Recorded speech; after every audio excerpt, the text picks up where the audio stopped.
와 복음의 광채라는 말씀으로 말씀을 증거해 주시겠습니다.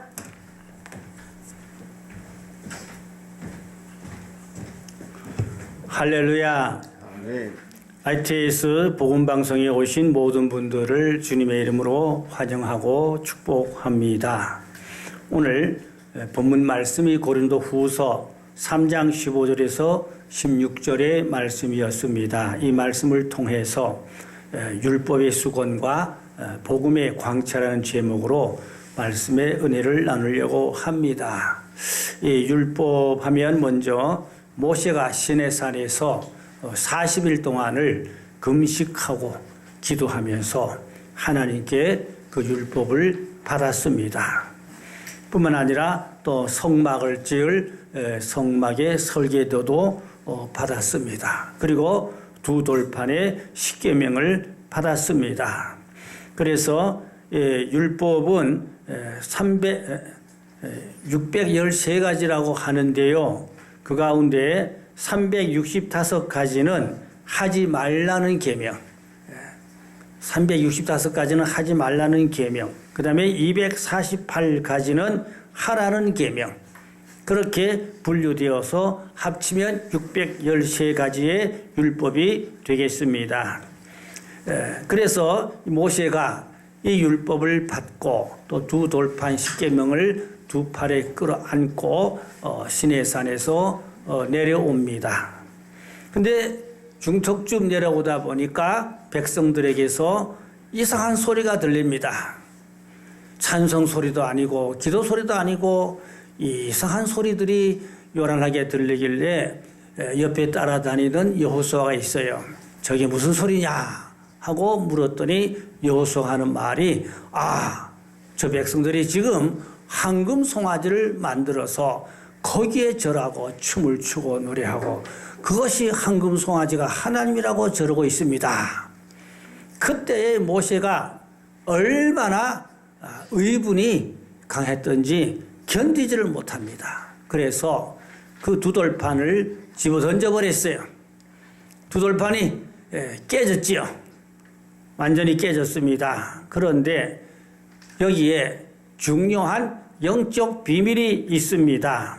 그 영적 비밀이라는 것은 바로 율법으로 구원을 받을 수 없다는 의미가 거기에 숨겨져 있습니다. 또 그런가 하면 모세가 시내에서 내려올 때에 그 얼굴에 광채가 엄청나게 났다고 했지요.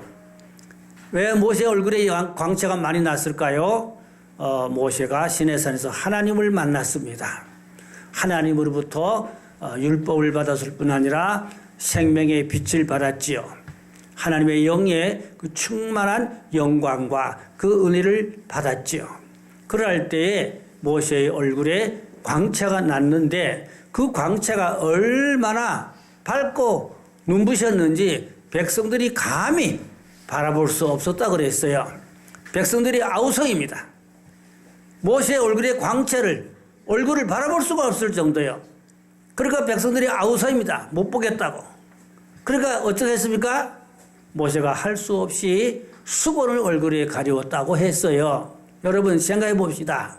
수건을 얼굴에 가리운 모세는 또 얼마나 답답하겠으며 또 백성들은 모세의 얼굴을 바라볼 수 없고 수건만 바라보이는 거 아닙니까? 얼마나 쌍방이다 답답하겠습니까? 그래서 오늘 성경 본문의 말씀에 우리가 모세의 글을 읽을 때에 수건이 그 마음을 덮어도다. 그러나 언제든지 주께로 돌아가면 수건이 벗겨지리라고 했습니다. 아멘. 자, 그러면 여기에 수건이 뭐냐 이 말입니다.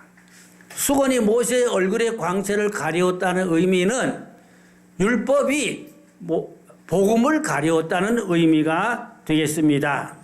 그래서 오늘 율법과 복음의 차이점에 대하여 영적 비밀을 있음을 말씀을 드리려고 하는 것입니다. 그래서 한마디로 말하자면 율법의 수건이 얼굴에서 가려져 있을 경우에는 복음이 보이지 않는다. 복음의 강체가 보이지 않는다. 그런 말씀이 옳습니다. 그래서 율법의 수건을 벗어야 복음의 광채가 보인다는 오늘 본문의 말씀이 옳습니다.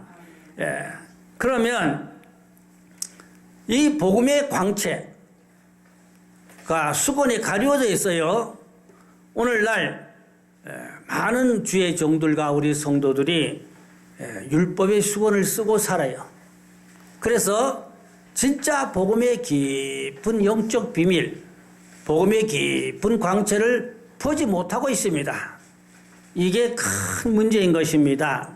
그래서 율법을 문자적으로 보면은 공의고 무섭습니다. 엄합니다.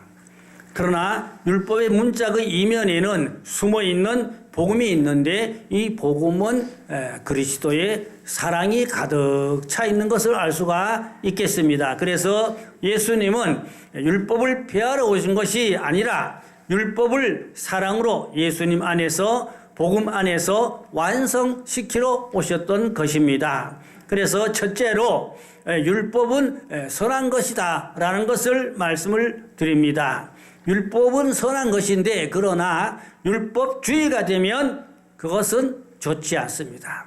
종교의 영에 속게 되고 종교의 영으로 율법의 잣대를 가지고 복음주의자들을 많이 저울질하고 판단하고 정죄하고 그런 일들이 얼마나 많은지 모릅니다. 그래서 율법의 칼로 남을 판단하고 율법의 칼로 남을 정죄하고 이게 율법주의가 되는 것입니다. 그래서 율법의 수건을 쓰면은 복음이 보이지 않는 것과 같이 오늘날 많은 교회나 종들이 율법의 수건을 쓰고 있기 때문에 복음의 깊은 광채, 복음의 비밀을 알지 못하기 때문에 영적인 주의 종들, 복음의 종들을 함부로 판단하고 정죄하고 이단이라고 그렇게 하는 일들이 한국교회는 너무나 많습니다. 예수님 당시에 보세요. 서기관, 바리새인, 대제사장, 장로 이러한 종교 지도자들은 율법의 수건을 쓰고 있기 때문에 예수님에게서 복음이 보이지를 않았습니다. 예수님에게 복음이 전혀 안 보입니다. 그러니까 오히려 예수님을 핍박하고 정죄하고 심지어 예수님에게 귀신 들렸다, 바알세불을 힘입었다 라고까지 정죄 판단하고 예수님을 이단으로 정죄하여서 결국은 십자가에다 못 박아 죽였던 것입니다. 누가 예수님을 죽였습니까? 율법주의자들입니다. 종교 지도자 율법주의자들이 예수님을 죽였습니다. 오늘날도 대다수의 교회들이 율법주의에 있음을 볼 수가 있어요. 그래서 함부로 율법의 잣대로 판단하고 정죄하고 그래서 성령 사역하는 영적인 주의 종들을 이단 정죄하고 이런 일들이 한국교회에 얼마나 많은지 모릅니다. 지금도 제가 인터넷에 들어가 보니까 한국에 이단자가 39명이 올라와 있더라고요.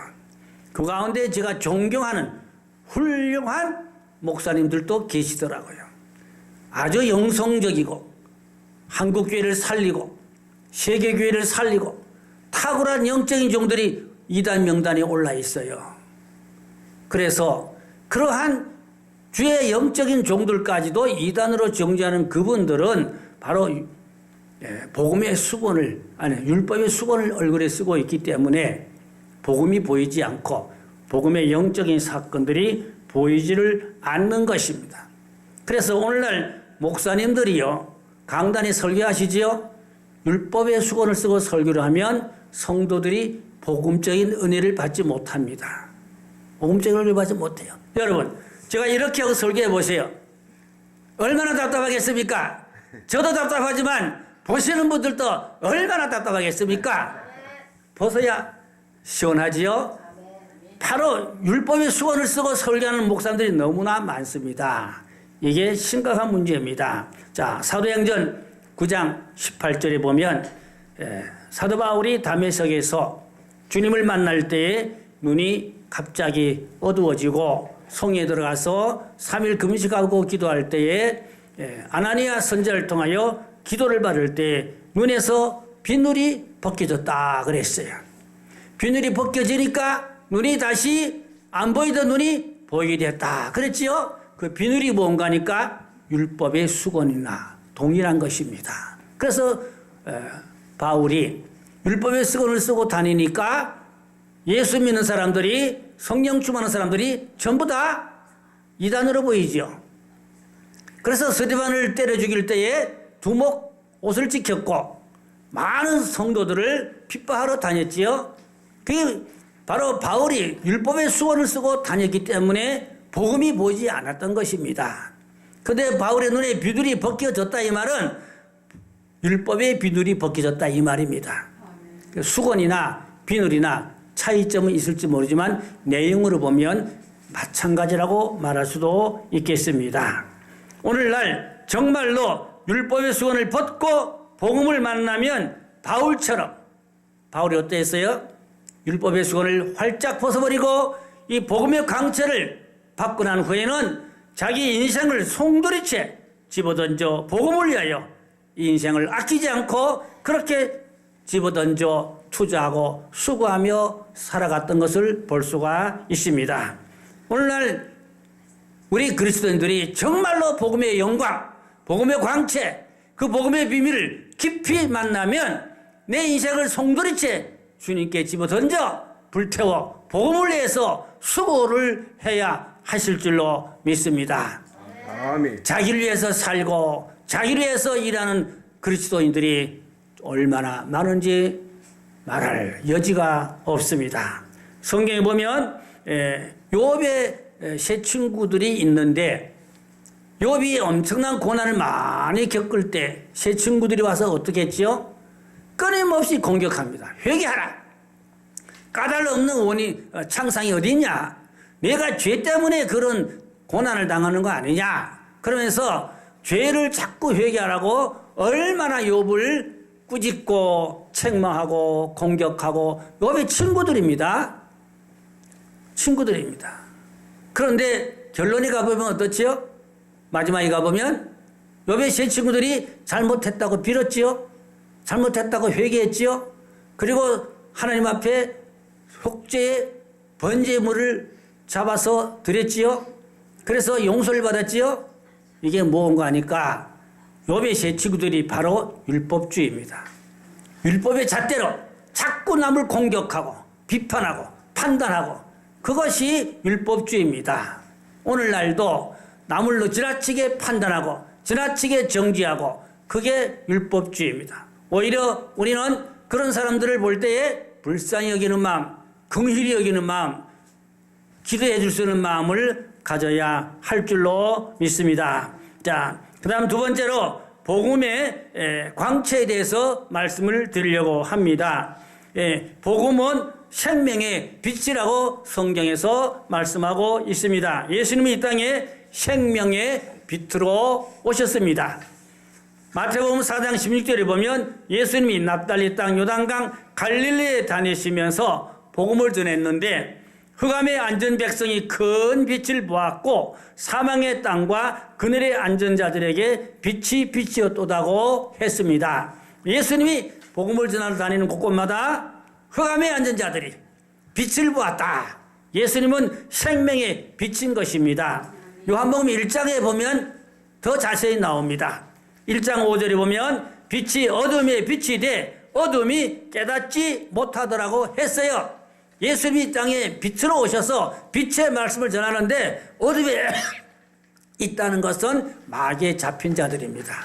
세상 죄악에 잡힌 자들입니다. 이들이 생명의 빛을 받아들이지를 못하더라고 했어요. 그러나 영접하는 자에게는 하나님의 자녀가 되는 권세를 주신다고 했습니다.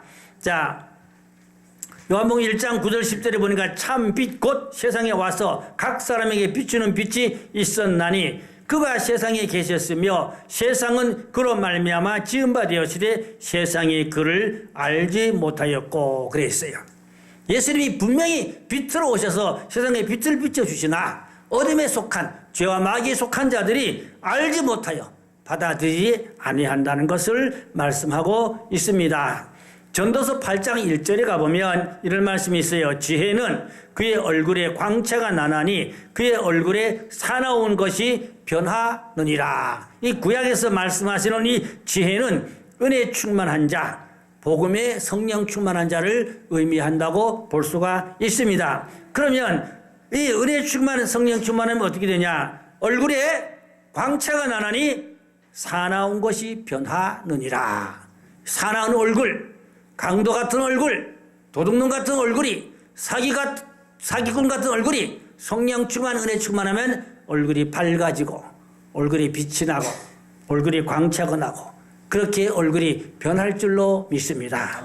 그래서 사도행전 6장 15절에 가면 이런 말씀이 있어요. 사람들이 다 스데반을 주목하여 보니 그 얼굴이 천사의 얼굴 같더라. 여러분, 스데반이 7지사 중에 한 사람으로 성령 충만했습니다. 그래서 전도 설교를 엄청나게 잘했어요. 성령 충만했어요. 그러나 사람들이 스데반이 잘못된 사람이라고 돌로 때려 죽여버렸지요. 그런데 스데반의 얼굴에서 천사의 얼굴 같더라. 천사의 얼굴 같다는 것은 얼굴에 광채가 나고 얼굴에 빛이 나고 얼굴이 정말로 예수님 닮을 얼굴이다. 그런 말씀이 옳습니다. 오늘날 우리들도 은혜 충만, 성령 충만하면 스데반 얼굴같이 밝아지고 광채가 나야 하실 줄로 믿습니다. 아멘. 제가 옛날에 은혜 받을 때에 부흥 강사님들이, 제가 존경하는 훈련 목사님들이 강단에서 성령 충만하게 설교하신 모습을 보면 얼굴이 밝아요. 얼굴이 빛이 나요. 얼굴이 광채가 나요. 그런 모습을 저는 많이 보았습니다. 제가 부흥회를 좀 다녔는데 어떤 교회 가서 부흥회를 해보면 첫날 저녁에는 대략 얼굴이 어두워요. 근데 마지막 날쯤 되면은 성령 충만해지면 일어나서 덩실덩실 춤도 추는데 그 얼굴이 마치 스데반의 얼굴같이 광채가 나고 빛이 나고 밝은 그런 모습들을 저는 여러 번 보았습니다. 그 사람이 나이가 40이 넘으면 자기의 얼굴을 책임지라는 말이 있어요. 사람의 성품이, 인성이, 그 사람의 영성이 얼굴에 나타난다. 그 말입니다. 나이가 40 넘으면 얼굴을 책임지라 그랬어요. 얼굴이 꼭 김일성같이 생겨먹었고, 얼굴이 김정은처럼 생겨먹었고, 도둑놈처럼 생겨먹었고, 강도처럼 생겨먹었다면 심각한 문제인 것입니다. 오늘 오신 분들 보니까 다 얼굴이 광채가 나고 스데반같이 밝고 천사와 같습니다. 할렐루야. 얼굴에 선량함이 있어야 된다. 그런 말씀이지요. 은혜 충만, 성령 충만하면 얼굴이 밝다 하는 의미가 되겠습니다. 그래서 얼굴에 사나운 것도 변한다는 것이 옳습니다. 아멘. 자, 성령 충만하면 얼굴에 빛이 비치고 또 빛의 열매를 맺게 되지요. 에베소 5장 9절에 보니까 그래서 빛의 열매는 모든 착함과 의로움과 진실함에 있느니라고 했습니다. 그래서 성령 충만하면 눈동자가요 반짝반짝하고요 얼굴이 환하게 밝고요 그렇습니다. 영분별 쪽에서 보면 성령 충만한 사람들 보면 눈동자가요 아주 밝아요. 눈동자가 반짝반짝합니다. 너무 성령 충만한 사람은 얼굴을 쳐다볼 수 없고 눈동자를 바라볼 수 없을 정도입니다. 사실입니다. 그런데 마귀 충만한 사람 보면 얼굴에 사납고 눈동자가 눈동자 같고 눈동자에 살기가 있고 썩은 동태 눈깔 같고 이런 모습들도 볼 수가 있어요. 자, 그래서 우리가 성령 충만한 자가 다 되려면 얼굴에 율법의 수건을 벗어야 된다. 아멘. 근데 아직도 한국교회는 구약적, 율법적 수건을 쓰고 설교하는 목사님들이 많고 수건을 쓰고 신앙생활하는 성도들이 많다. 이 말씀이 옳습니다. 고린도후서 3장 4절에 보니까 세상 신이 믿지 아니하는 자들의 마음을 혼미하게 하여 그리스도의 영광의 복음의 광채가 비치지 못하게 함이니 그리스도는 하나님의 형상이라. 여기 보니까 세상 신이 뭡니까? 마귀지요. 마귀가 사람의 마음을 혼미하게 하여서 복음의 광채가 비치지 못하게 한다 했어요. 우리 마귀를 이겨야, 마귀를 싸워 쫓아내야 마음도 밝아지고 얼굴도 밝아질 줄로 믿습니다. 우리 크리스찬이나 목사님들이 율법의 수건이 가려워진 자들은 복음의 강체를 볼 수가 없어요. 그래서 성령 충만한 주의 종들을 이단이라고 핍박하고 공격하는 이런 모습들이 한국에 너무 많습니다. 일일이 다 얘기할 수는 없지만 마음 아픈 일입니다. 제가 제 친구 목사님이 신학대학원에서 공부하실 때 교수님이 그러시더래요. 방언하는 사람이 여기도 있나? 방언하면 이단이라고! 방언하지 말라고! 그러더래요. 그래서 내 친구 목사님이 교수님, 이거 다 이단 놓고 그 교수님 강의하시네요? 이거 거의 다 방언하는 분들이에요. 그러니까 교수님이 얼굴이 빨개져가지고 얼버무리더래요. 그래서 내 친구 목사님이 좀 교수님한테 좀 지나치게 한 거 아닌가 싶어서 강의 끝나고 찾아갔대요. 교무실에. 교무실 찾아가서 교수님 죄송합니다. 그랬더니 방언하지 말라고 또 그러더래요. 방언하면 이단이라고. 율법의 수건을 쓰는 교수요. 오늘날 목사님들이요. 제가 잘 아는 목사님, 제 주변에 있는 목사님들 중에도요. 방언 못하게 하는 목사님들 제가 여러 보고 있습니다. 또 제 주변에 있는 어떤 목사님이 그러더라고요. 이런 어떤 식탁에서 지금도 부흥 강사들이 방언하라고 그러나 비난하는 소리. 야, 저 사람은 박사인데, 내가 볼 때는 박사인데, 박사 논문 쓸 때 내가 뭐 좀 써주기도 했는데, 방언을 지금도 하라고 그러나, 율법의 수건을 쓰고 있어요. 자, 구체적으로 얘기하면 너무 할 말이 많습니다. 정말로 율법의 수건을 벗어야 복음이 보일 줄로 믿습니다. 바울은 뭐라 그랬어요? 방언을 금하지 말라 그랬지요? 그러면 내가 누구보다 방언을 많이 말하는 걸 감사하노라 했습니다. 아멘. 신약에서 바울보다 더 큰 사람이 없어요. 이렇게 큰 사도 바울이 누구보다 방언을 많이 말하고 방언을 금하지 말라고 한 성경 말씀이 있는데 방언을 금하는 그런 목사님들이 방언하는 자를 이단이다. 성령 충만한 주의 종들 이단이다. 율법의 수건을 쓰고 있기 때문에 복음의 강체가 보이지 않고 있는 것입니다. 저는 신학교에서 방언신학을 강의하고 있습니다. 그런 교재를 제가 다 만들어서 강의하고 있습니다. 그러면 결론으로 이제 내려가야 되겠는데 복음의 광채로 성령 충만하면 어떤 열매들이 맺혀지냐?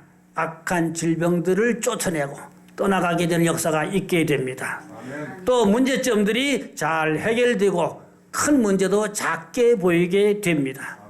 또 악한 영들이 떠나가는 역사가 있게 됩니다. 예수 이름의 권세로 악한 영을 꾸짖고 쫓아버리면 되는 것입니다. 저는 목회 현장에서 악한 영에 잡힌 자들을 많이 쫓아보았고 그런데 잡힌 자들을 많이 고쳐보기도 한 그러한 임상 실험들이 얼마든지 많이 있습니다. 자, 이 성령 충만해야 복음의 강책에 서야 사명을 올바로 감당합니다. 그리스도의 편지가 됩니다. 그리고 그리스도의 향기가 됩니다. 본래되는 삶을 살게 됩니다. 그리고 많은 사람을 구원의 길로 인도하게 되는 것입니다. 마지막으로 하나님 말씀 한 절 읽어드리겠습니다. 고린도후서 3장 18절에 우리가 다 수건을 벗은 얼굴로 거울을 보는 것 같이 주의 영광을 보매 그와 같은 형상으로 변하여 영광에서 영광에 이르니 곧 주의 영으로 말미암이니라 라고 말씀하고 있습니다. 그 수건을 쓰면 절대로 복음이 보이지 않는 것과 같이 수건을 벗어야 복음이 보인다는 말씀이 옳습니다. 그래서 사도 바울이 복음의 광채를 비추기 위해서는 수건을 다 벗으라고 말씀하였습니다. 한국교회 많은 종들이 다 율법의 수건을 활짝 벗어버리고 복음의 광채를 입어서 영적인 복음의 비밀들을 많이 전해야 많은 사람을 구원의 옳은 길로 인도하게 될 줄로 믿습니다. 율법과 죄를 벗으면 주님의 영광을 볼 수가 있는 것과 같이 오늘날 우리는 복음의 광채를 힘입어서 복음의 깊은 영적 비밀들이 얼마나 많습니까? 무궁무진합니다. 그러한 말씀들을 우리가 전해서 많은 사람을 복음의 길로 생명의 길로 인도하는 빛의 사자 의의 일꾼들이 다 될 수 있기를 주의 이름으로 축원합니다. 아멘. 기도하겠습니다. 할렐루야. 감사합니다. 모세의 얼굴에 수건을 벗을 때 복음이 보이는 것과 같이 오늘날 우리가 얼굴에 율법의 수건을 벗고 복음의 광채를 접하여 복음의 비밀을 깨달아 복음으로 많은 영혼을 구원에 오르 길로 인도할 수 있는 빛의 사자 의의 일꾼들이 되게 하여 주시옵소서. 감사하고 우리 구주 예수님의 이름으로 기도드렸습니다. 아멘.